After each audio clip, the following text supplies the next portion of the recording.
Hey, good afternoon, everyone. This child is gifted. Now what? Well, before we get started today, I just want to let you know that everyone is on mute.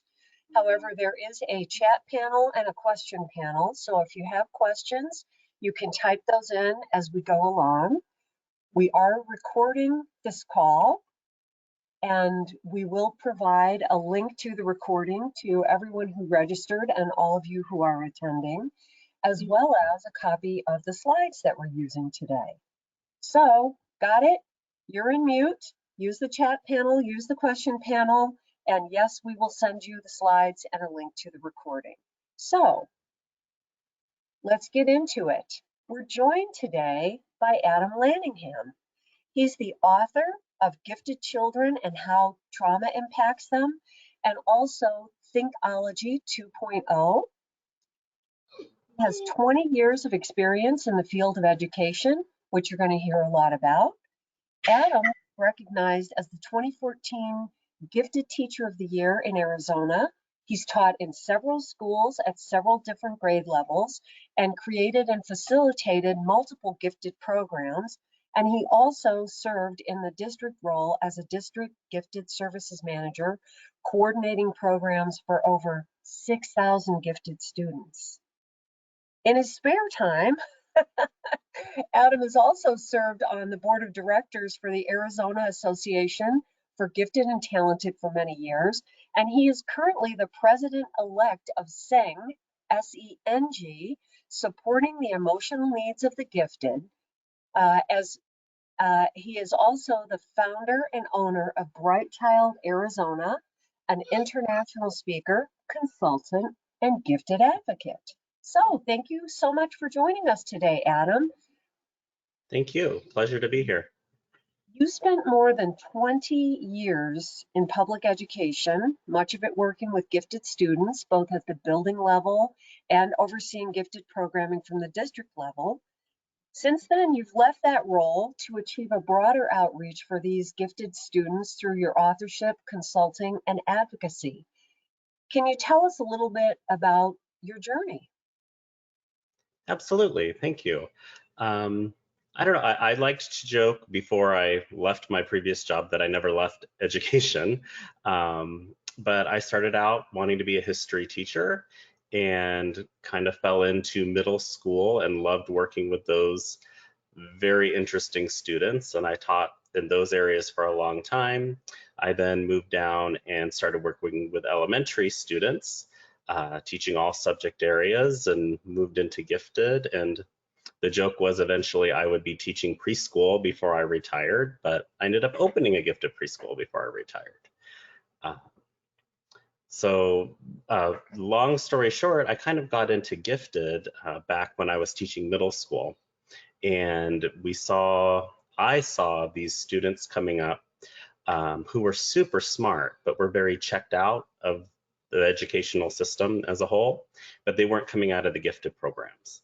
So I always in the back of my head was like, what's going on with these kids? Because typically they were boys and they were checked out. But I realized they got my sense of humor, my sarcasm. They loved doing all the activities and things in class, but they wouldn't do homework. They were not pleasant for substitute teachers. It just was really interesting. And again, me being the history teacher, we did simulations and fun activities, so they were pretty engaged. So that was always in the back of my head, like, what's going on with these kiddos? And it wasn't until my district started offering gifted courses in the evenings for free, so I figured I would go take some, that I realized these were gifted kids. So that kind of started my direction into supporting this area of learners. So you first started by taking these evening classes that were offered by the district, maybe moving toward gifted certification or something. How did you end up in a building role where you were working directly with the gifted program? Well, it started when I was taking these classes, and we started what was called a gifted cluster model. And since I had at least dabbling in it, it was something new to our district at the time, and I was the one getting my endorsement. So that meant I would get a lot of the gifted students. Then a position came up at another campus, and I moved to that campus because I realize now I'm gifted and I need to be stimulated and have change quite often. I went to that school and I was asked to take over the gifted program and start restructuring at that campus. And then that led to me being asked to move to the district level. So when you were serving in that building role, and of course, all of you realize Adam and I've had a conversation prior to this, so I know some of the answers to these questions, but I want you to hear them. You evolved the programming in your building toward a step-up model, and I'm going to move to a slide that includes a bunch of different kinds of service models. So you've mentioned a cluster model, and you also said that in your building you evolved things toward a step-up model. Can you tell us a little bit about that and anything you want to say about any of these other models on the slide? Sure. Um, we did, so when I took over the gifted program, I inherited, we were kind of moving towards a cluster model, just dabbling. So I brought that to my campus and said, this is definitely a model we need to start with, and we'll talk about that in a bit. But we at that time, most of our schools had the pull-out model, content replacement, and I took over that piece.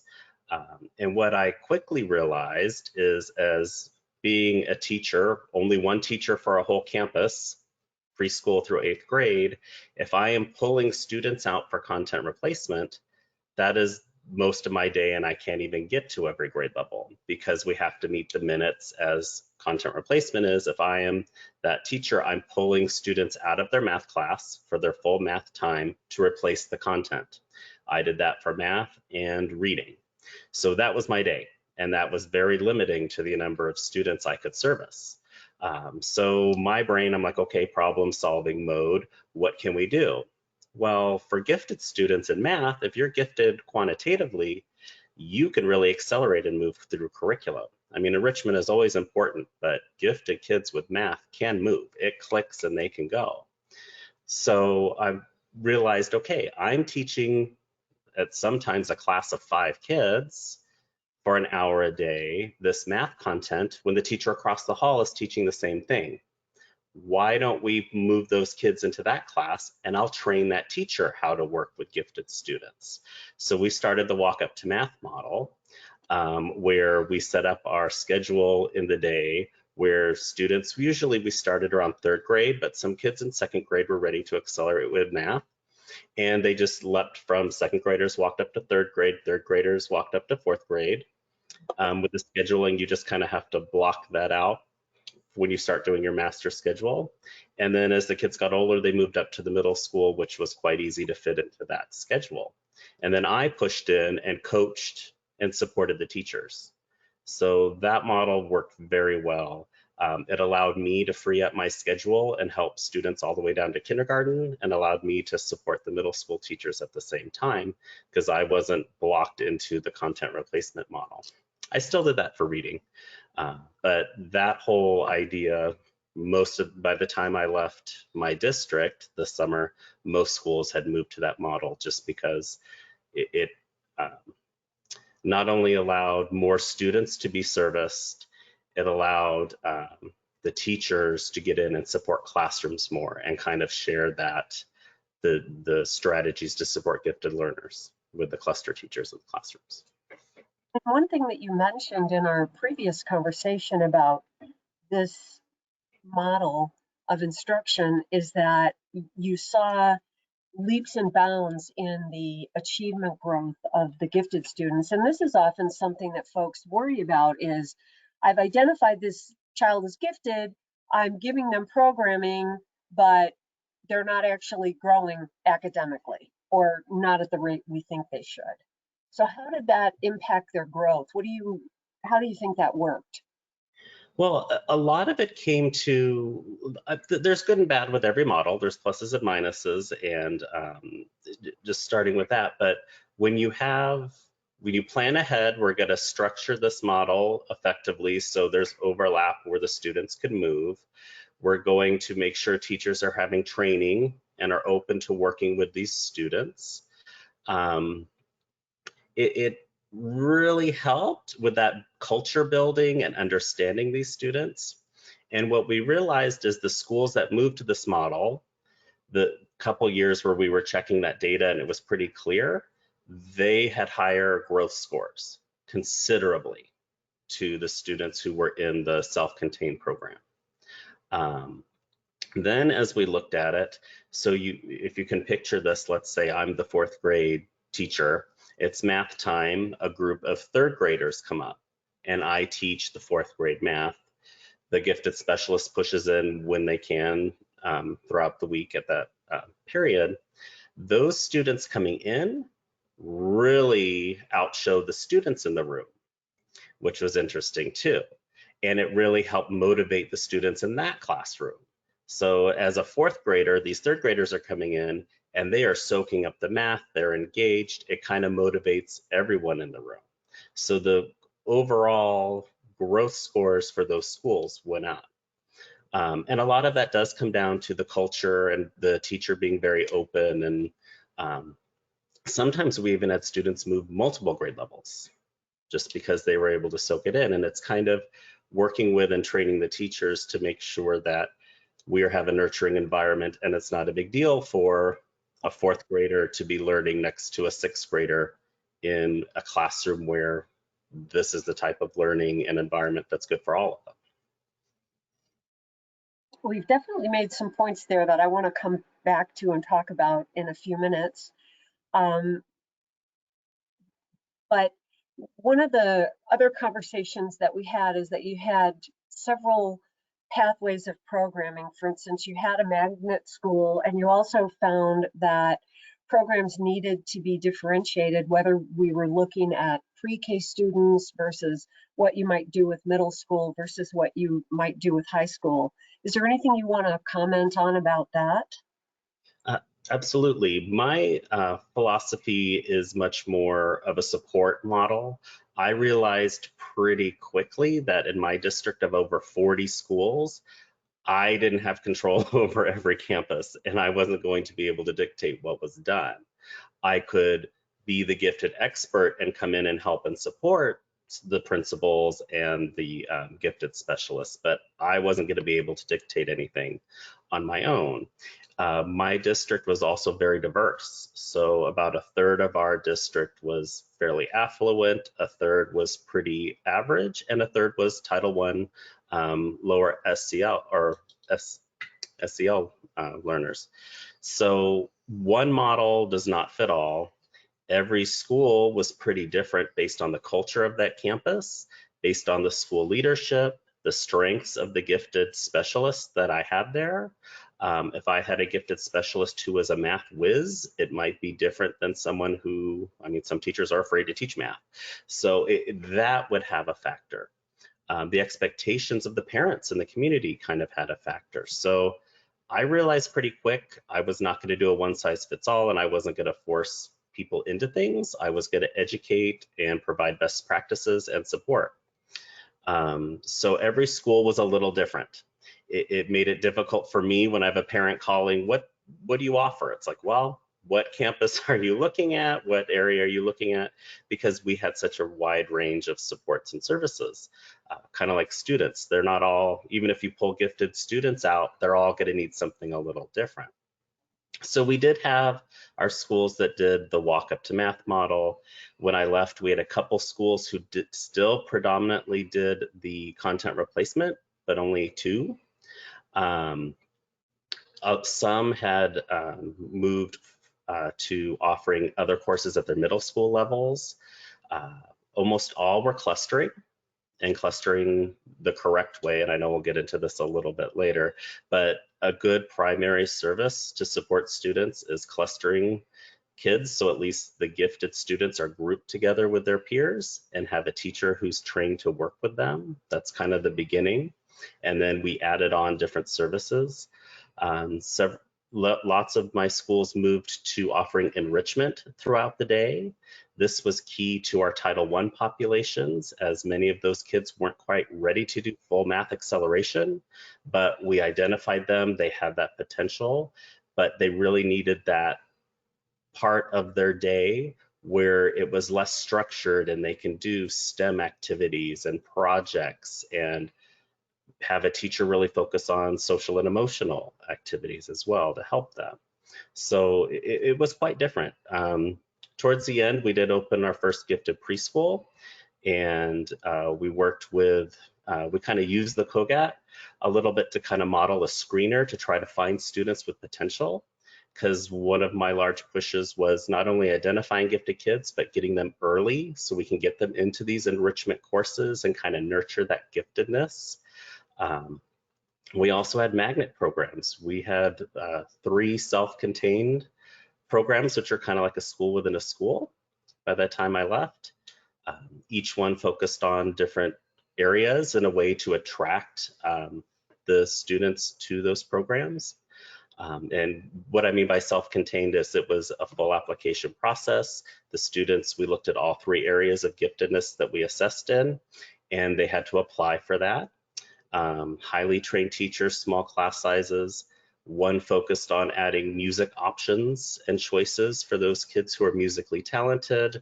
We had another one, which was my old campus that I was last at, where I started before I moved to district, a STEM model, where the whole curriculum was based around STEM activities.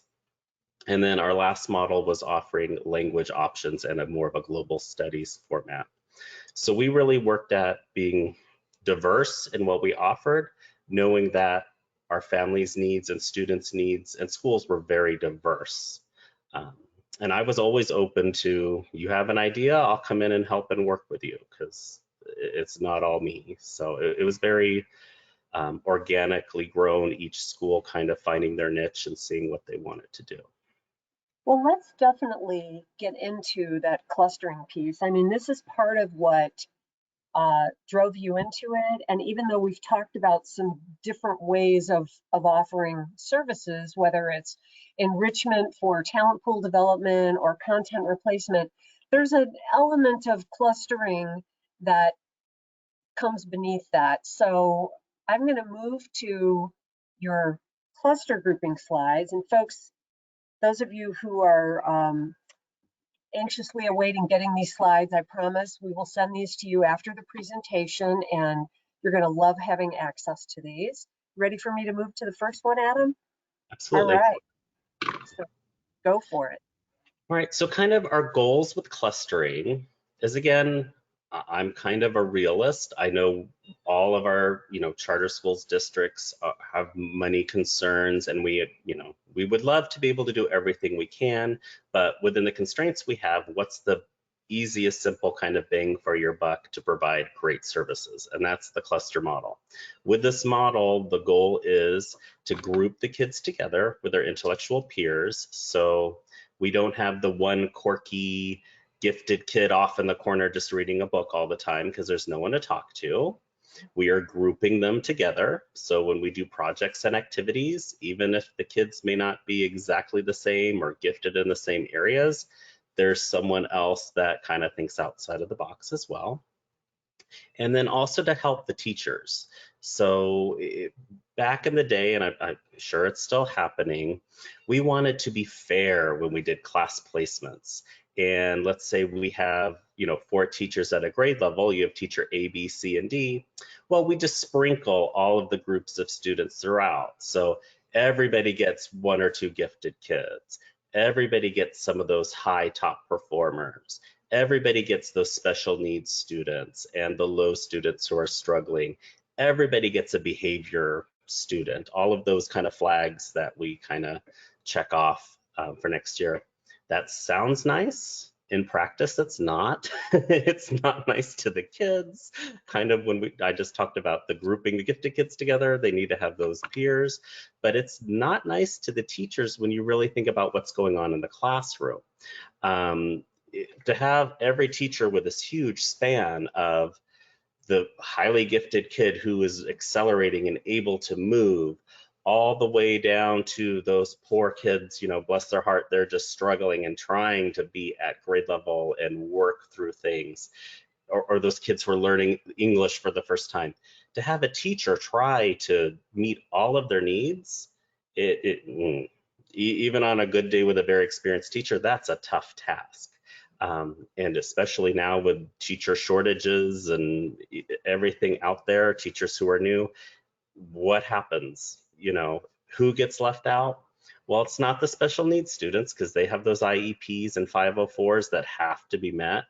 And it's not the middle of the road students because that's where most of the curriculum is designed to help and support. What really ends up happening is those gifted kids are kind of left to flounder, move quickly, then read, become a tutor, hopefully not. Those kids are not having a full day of learning every day. So when we're trying to set up a cluster model, we're setting up homeroom classes ahead of time before the school year starts, where we're thoughtfully grouping the kids together so the teachers' spectrum of what the teacher's expected to do and meet, we narrow it. Okay. And I'll kind of talk a bit through as we go through some of these examples. I'm very visual, so we made these slides and tables so you guys can kind of see different scenarios of how we would set up these models. Yeah, and I just wanted to add to what you've said. Many of the folks who are joining us for the webinar today will be familiar with Dr. Lakin, who's the lead author of COGAT. She does a lot of presentations talking about differentiation, and what she talks about is managing differentiation. And exactly what you said is the way that we manage differentiation is narrowing the spectrum, because otherwise that previous model, that more fair, everybody gets one of everything, is we're asking teachers to be all things to all students, and that's a pretty tough ask. So let me move to your next slide. And I would jump in there too. Being in education so long and having taught so many things, as a teacher, you kind of find your niche. Like you kind of find those kids or that grade level that you really connect with. And this model kind of helps. So if we look at this one, we're assuming there's 3 teachers at a grade level. And this primarily is kindergarten, first grade up through 6th, though this can be done with middle school and high school. But that we're kind of focusing mainly on elementary with these examples. So here we have 3 classrooms, teacher A, B, and C. And as you see, teacher A is the gifted teacher. So this is a teacher who will have the gifted identified students and hopefully is certified in gifted education, or is at least getting trained or naturally makes good connections with those students. So you have the gifted identified students. You have the middle, your typical gifted, or not gifted, your typical students who, do well in school. That's, kind of the middle range. And then you might have a few kids who are kind of that middle low struggle, but nothing extreme. That allows teacher A to really focus on just 3 areas.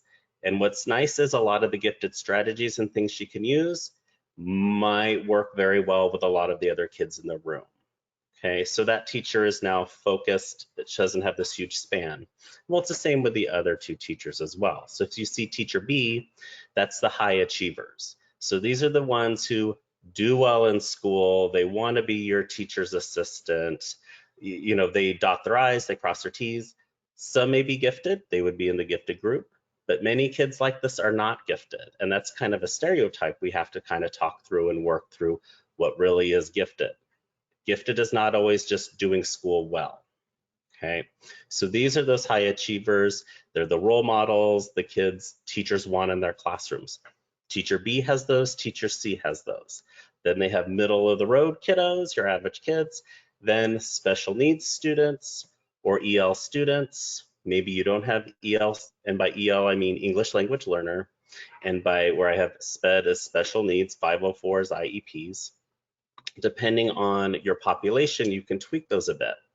But again, what we're trying to do for the teachers is really narrow that focus so they're not spread so thin. And then we have the groupings of students where we have role models, high achieving or gifted kids in every class. One classroom where all right, let me backtrack a sec. Where where clustering does not go well, and where a lot of times it does get a not so good reputation, is if you set it up and don't follow these. And that's where one teacher gets the gifted and the high achievers. Then the other teachers kind of get the leftovers. That's not fair to those teachers. That's not fair to any of the students. Even the gifted and high achieving students don't always get along well. And when you have those who naturally get things quickly and those who have to work for it. So gifted clustering, we have to really set it up where gifted is one group, then those high achievers are in the other classes as well. And that, again, makes it fair for everyone. So the next slide. And in my district, I kind of set these up because some of our schools had only 2 teachers per grade level, some had 5 or 6 per grade level. So I tried to give some examples of, as the classes grow, you can see the makeup. So let's say this next class, this grade level has 4 teachers. So you have a gifted cluster class, kind of stayed the same.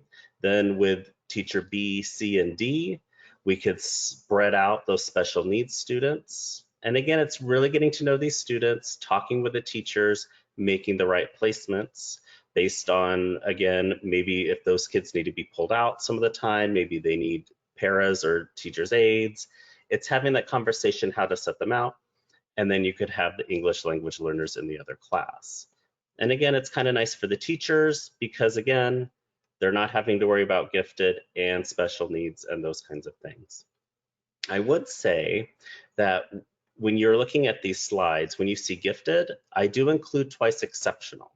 So that's one of the exceptions. And that's really strong here, at least strong with my beliefs, is that when we have students who have giftedness in certain areas and have disabilities in certain areas, we can't let those disabilities take away their giftedness. So in my district, I worked really hard with the special ed department and the resource teachers to make sure the gifted kids got placed in that gifted cluster, and then they would still work around getting the supports to them, because we need those students to have that enjoyment and giftedness met just as much as their areas that they struggle in.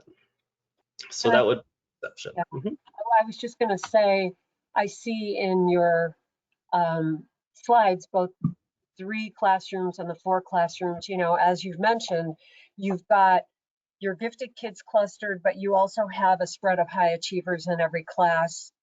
Those students the teacher wants to work with, who want to work with the teacher, who are good role models. So that's definitely something that's consistent across your models. Yes, it's good for teachers and the kids. So this next one is, let's say we have 3 classrooms, but it's a high special ed population. Or for whatever, sometimes we have those anomalies where a certain grade level, as it moves up, there's a lot of gifted or there's a lot of special needs students. So this is one where if we have a lot of special needs students, we kind of keep those in classes B and C, and the gifted teacher could take on the English language learners. Again, trying to be fair with how we're keeping it narrow in a focus. So forgive me if this comes across like a trick question, but I'm just wondering, if you had EL populations where you had more than one dominant language, so you had large groups from specific languages,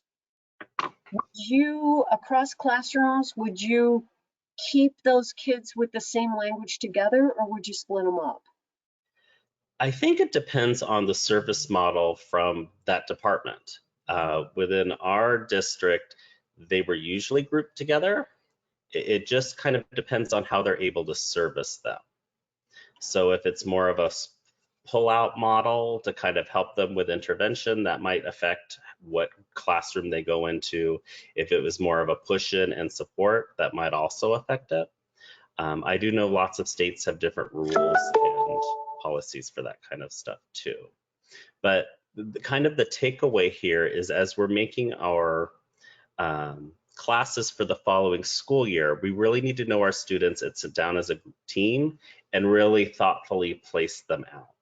So that might be a discussion. Maybe the gifted teacher has a background working with EL students and is like, please, I can do it, no problem. Some of it might come down to how many EL students we're talking about. So I put these tables down to kind of give examples, but you still have to think through, and every year there's always going to be, I mean, education's not a factory. It's going to change, and we need to think about the kiddos. So there'll be tweaks to this, especially if you go down, if you're at a small school and there's only 2 teachers, really hard to keep to the, I would say, the fidelity of the model of special needs in one class, gifted in the other.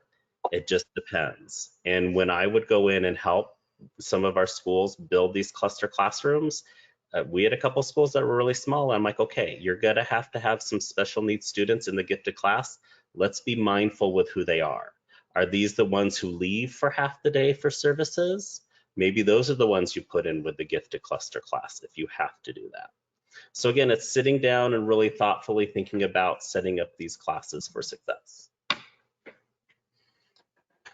Okay, we're starting to get a bunch of questions coming in, and we'll have to go with those as well. So this is just another model where you're saying 4 classrooms, high special ed. So if you have a high gifted population, so this is interesting. We did have several schools before I left where the gifted numbers were very high. And that allowed us to do almost a self-contained model, where if we took teacher A, which is a gifted cluster, and if that was a large group of kids, maybe we could just open it up and take 5 more kids who were close, and that would form a class. And I had several schools at that point as we really ramped up our identification of students the last few years. So it almost became a gifted self-contained class. And this is just kind of showing how that model would work. And again, notice we're not putting the high achievers in that gifted class and taking those high achieving role models out of the general ed classes. By no means do you ever want to do that. That will undo the whole whole purpose of this, because it's not fair to those classes of kids. So if you have high identification of population of gifted, put them together. Okay, sometimes a kiddo who just missed the cutoff only missed it by a couple questions. So Yeah. some of our schools move towards that. And that's the same thing here. If there was 4, more sections per grade level allows you to spread your special needs students more. And a couple of the rules I said for 2E are twice exceptional kiddos. Again, those are the kids who are identified as gifted, but they have a learning disability or a challenge in another area.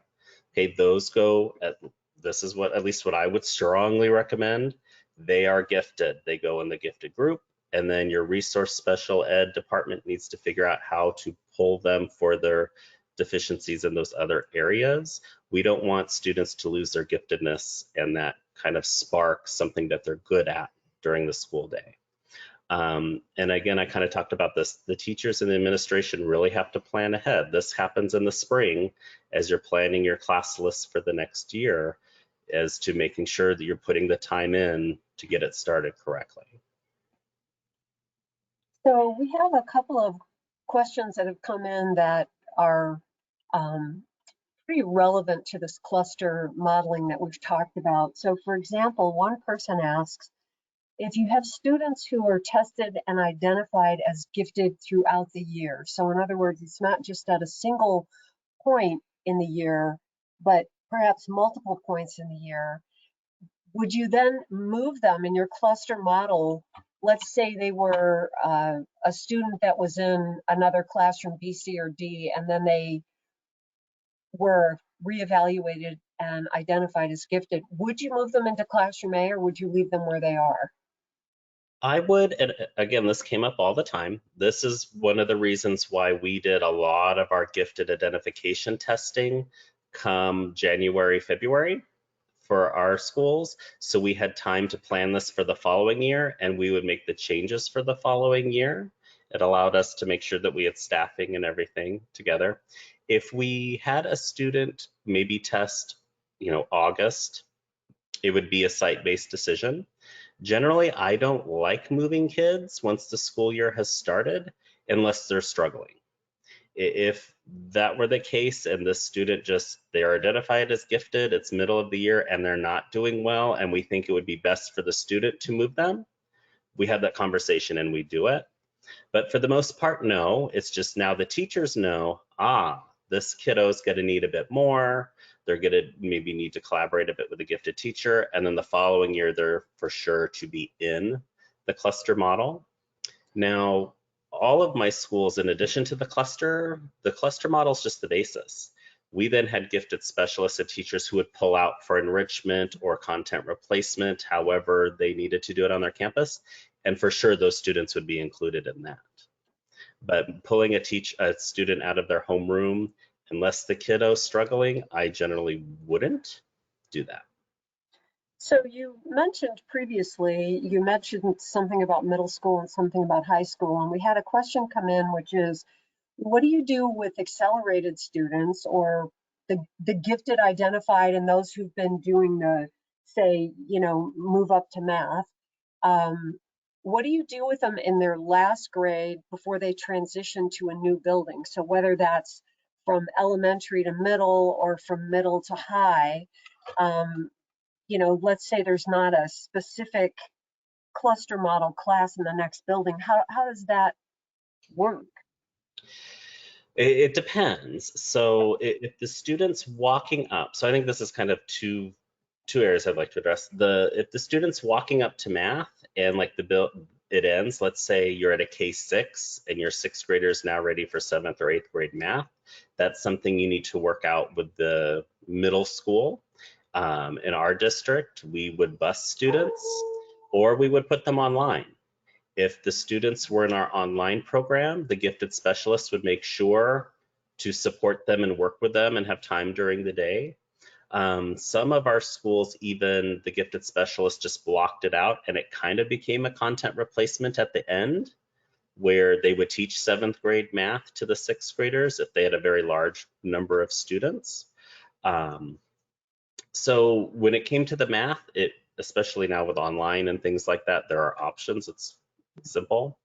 As students move up into middle school as far as placement, typically what I have seen in my district and other districts is elementary seems to be a little bit more progressive with how we're placing students and meeting their gifted needs. The older grades tended to be a bit more like honors, AP advanced models. Those can work if we're grouping the gifted kids together. We just need to keep in mind that not all gifted kids are ready for AP everything. They're not all ready for honors everything. Some of them are just creative, outside of the box thinkers who don't care about all of these extra tasks and things that what honors and AP is kind of turned into. So that's something where this is probably a much bigger discussion. We're at least grouping them through parts of the day. We're training our teachers to work with this just like any other special needs population. But that's something that has to be done culturally at those sites. I can say our district, we had 5 high schools, brick and mortar high schools, and 4 of them were definitely open, and we worked towards getting teachers trained, setting up unique gifted classes where maybe it's not AP, but we can make our own kind of honors class for the gifted students where it's just more creative and more choice.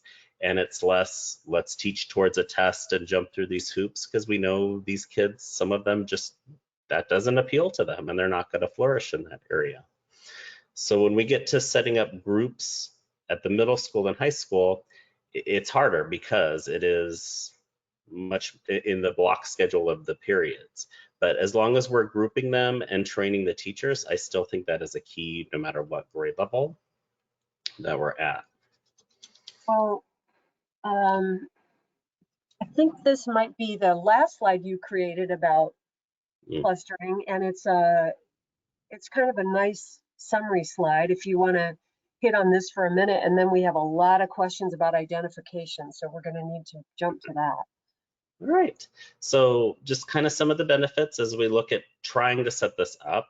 It's all students are with their intellectual peers. Again, gifted isn't just often, the gifted kid isn't off in the corner doing reading. All classrooms have those role models. This is where clustering gets a bad rap, is if we put the gifted and the high achievers together. And it leaves the other classes where it's tough. There are no role models. That's where the behavior problems tend to be. We need to be thoughtful as we're separating these students out.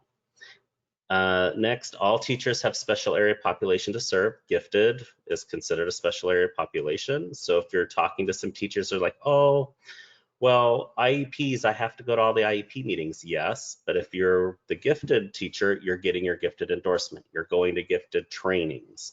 So there is time outside of the day for everybody having to do things. And the twice exceptionals fall under gifted as well. And then teachers with the special needs students, that's kind of what I talked about. So it does, if you do it correctly, kind of balance out.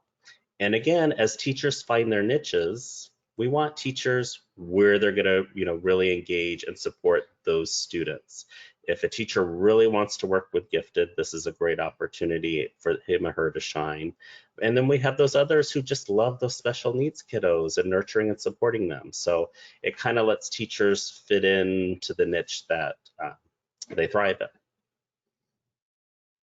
All right, well, I know you want to give a shout out to Marcia. My buddy Marcia Gentry, a lot of where my district went as far as clustering, we based on her research and the work that she did. She passed away just a couple weeks ago, and Yeah. I mean, she came out and did so much support for me and my principals and teachers. Just a wonderful person, but a lot of this comes from her work over the years. Yeah, Dr. Gentry was at Purdue for many years and was a real leading light in the gifted academia world. So yes, that's very recent and very sorry to hear it. Now this slide on identification looks like we're going to go over all this stuff, which we're not necessarily. I pulled some images in here. This one is actually a map from Renzulli, who's at University of Connecticut. What challenges me about this is they did put some cut scores on here, and I just want to make sure that everyone in the audience is clear. This doesn't mean that we're recommending these cut scores. You need to find your own way and your own matrix. But what I did want to demonstrate with putting these visuals in here is that there are a lot of different pieces to gifted kids, and we have to take all of that into account, which is, wow, that's a whole other thing. So I just wanted to talk a little bit about gifted protocols, Adam, and how you've experienced with them. And then we have some questions that have come in that I want to serve up as well. Okay. Well, again, number one would be check with your state mandates. Every state's a little bit different in what they require as far as who we need to service and then how we service them. In Arizona, it's interesting because they're very clear a gifted child is at the 97th percentile or above in one of the three areas, verbal, quantitative, or nonverbal, and you will provide them some kind of services. What those services are, they don't say. So it's an interesting mix. Some kind of service, all right. So that's basis, we need to do that. Below that, they do allow us to put other students in based on our district and area that can be below that cutoff. Based on our numbers, we can service them. So we definitely find that in areas that are less socioeconomically affluent, where the students tend to not score as high or find as many students that score as high on those tests. So in our district, I kind of said every school was very different. We developed what we called a matrix. It wasn't a very strict cutoff and whatnot. It just helped my teachers and building administrators kind of look at more data points to find these kids with potential that maybe they just didn't do well on that one day of the test or those kinds of things, or they just missed the cutoff. So all of our schools are very different. Some of them, again, we have the 97th percentile. As a district, we did go down to the 95th, just generally, because that's just a few questions wrong. Those kids have that potential. Some schools, because their population of gifted meeting that criteria wasn't too high, we allowed them to go even lower. So we had some of our schools, a couple which were fairly high poverty rates, went down to the 80th percentile on the COGAT. We used the COGAT. The COGAT was nice because it always tests in those 3 areas, and we can find kids who do well. If it's just one of the areas, great. If it's more, great as well. But yeah, some of our schools went down to the 80th percentile. And with that, it was primarily enrichment based. So we would do the clustering and get them in with a trained teacher and group them. Then we would provide pullout for enrichment. Sometimes, depending on the culture of the school, that was kind of the one less structured area of the day where they could really kind of get their hands dirty with fun projects and things where they're not worrying about grades and tests and all of that, and sneak in a lot of social and emotional support for this population. But again, we used different data points to help place students for different programs. One thing that was interesting that I forgot to mention with our Walk Up to Math acceleration model, by the time I left the campus I started it at, 1/4 of the students were not even identified gifted who are walking up. They were just able to move quickly through the material. The COGAT, they couldn't reason through it as well, but we use these other data points and we're able to bring them in as well. So kind of thinking that we are working with children. One data point doesn't always tell us everything. It's nice if we can start using other data points. And again, at least in my situation at a district, the sites were consistent at their site or their school with what they were going to do for their programming and services. And we were very clear to the parents, if your child is at this school and has these scores, this is what they qualify for. If you go to a different school, it may be different, just based on that population and staffing and student numbers and what they're able to do. So I do want to make the point that Arizona, which is where you did the majority of this work, does have a very specific statewide cut score. They specify some things about universal screening. They specify some things about cut scores. Colorado is similar in that they also specify cut scores. In Colorado, it's the 95th percentile. So any student who hits that mark on any one score must be served. That's in the state law. However, at Riverside, we look across a lot of states, and a lot of states have no rules at all. Districts make their own rules.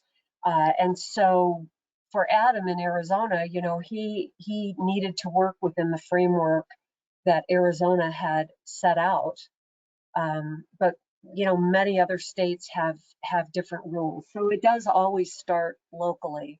We had one person say that they are thinking about looking at creating a cluster of students who are high on the Q score, so the quantitative battery of COGAT, and clustering those students so that the teacher can differentiate from a quantitative perspective for them. And the question is, thoughts? Do you have any thoughts about that, Adam? If that's, I want to be nice about this. I was gonna say, if that's all you're doing, yes. But I did see some of that from some of my campuses where it's like, well, we're going to cluster these kids for math. Maybe we'll cluster these kids for reading.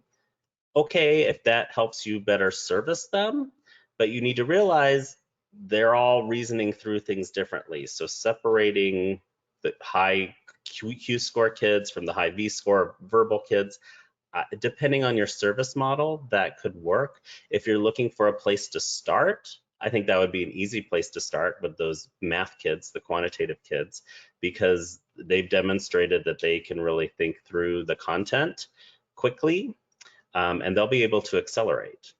So if that helps your teacher kind of move them, if you're not going to walk them up physically to another class, but you have a teacher who's now able to differentiate to where this group can really move faster, as well as enrich, but move faster for these math kiddos, absolutely.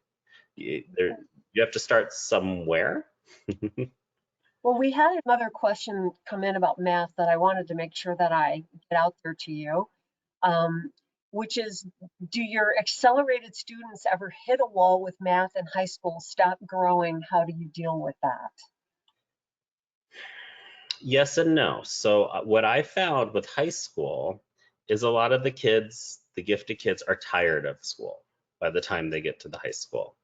I have had a few kind of rock star math kids who've taken everything math related and end up having to do college courses even at middle school. Middle school level with online now, we can do that. We partner with different colleges and universities. But what I found as the kids, and part of why we started focusing so much at the high school, is because the kids are just tired of kind of the jumping through the hoops that the high schools still tend to kind of do. That I was out when I first started working with our high schools, and it hadn't changed much since I was in high school. So we really worked on training the teachers. These are the kids, these are their needs.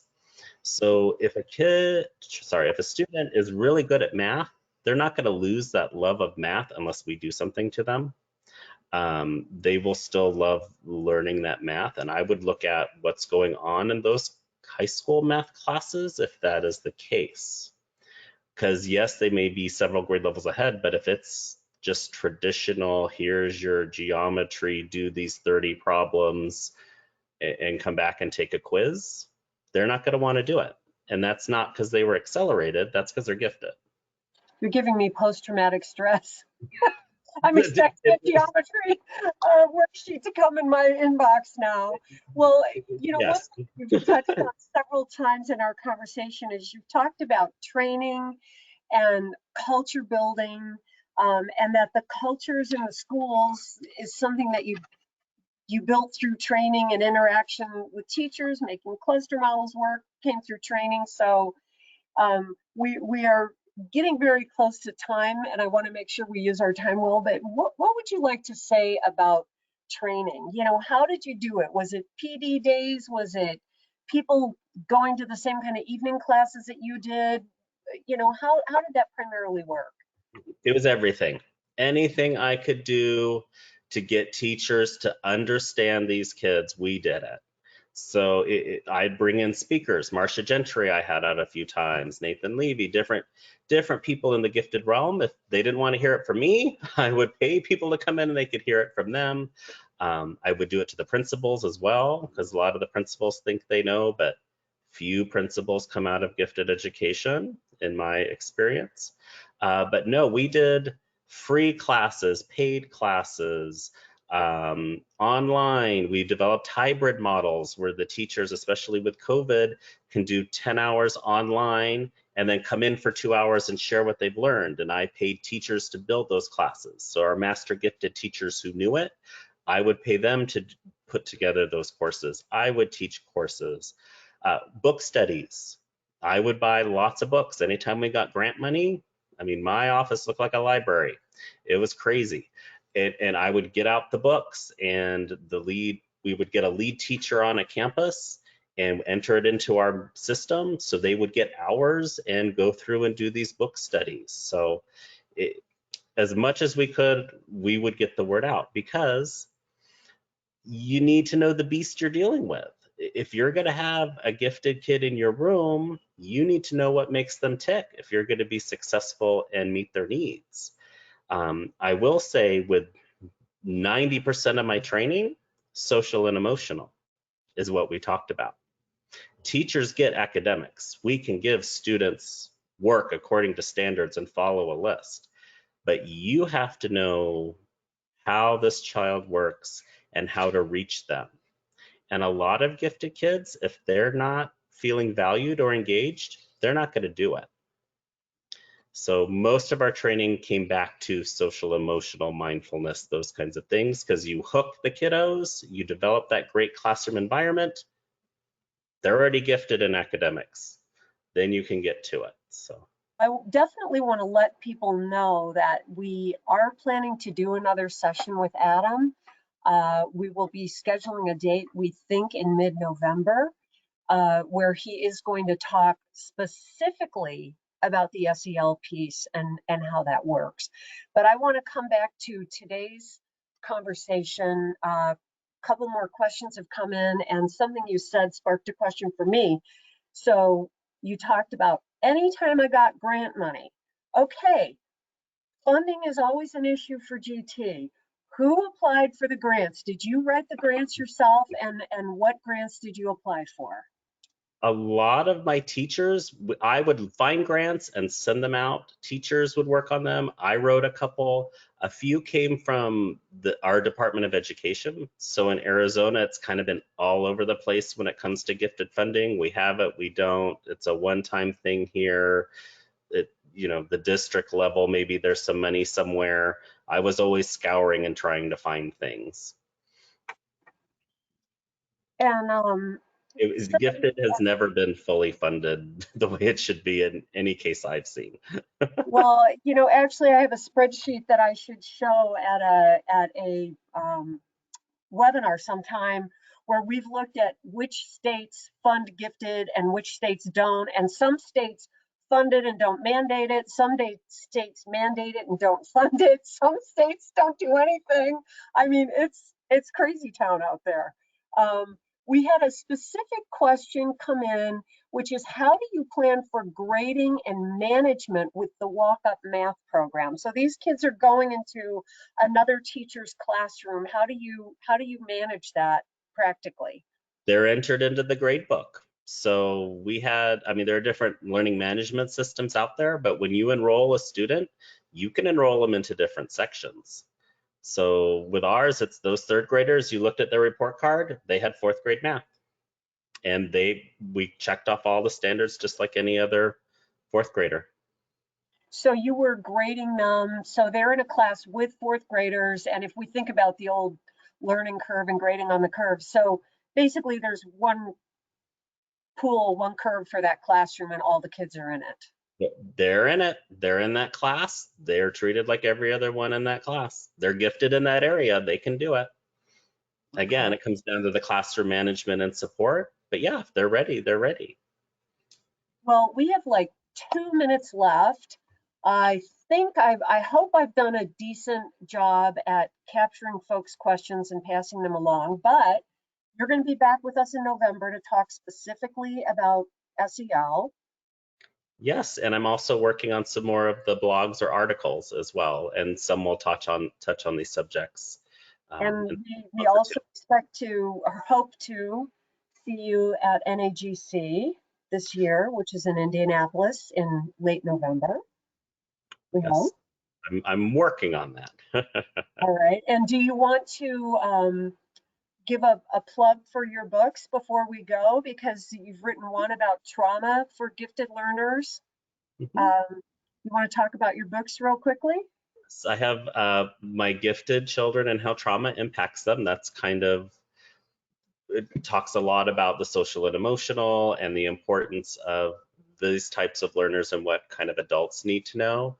I've done the Thinkology and Intriguing Questions, which are online books that are all about creative questioning and kind of starting those discussion starters and thinking and kind of tricking them into writing a little bit more. And I'm working on a Twice Exceptional book and a quote book right now. So And they can find these on your website at? Bright Child AZ.